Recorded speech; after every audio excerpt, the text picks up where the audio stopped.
Okay, gang, let's do the number line slide.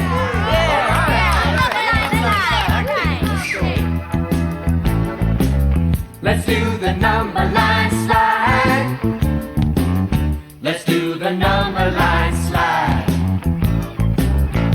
If you know how to do it, you can get used to it. It's the number line slide. Well, put your finger on the number on the top of the fact.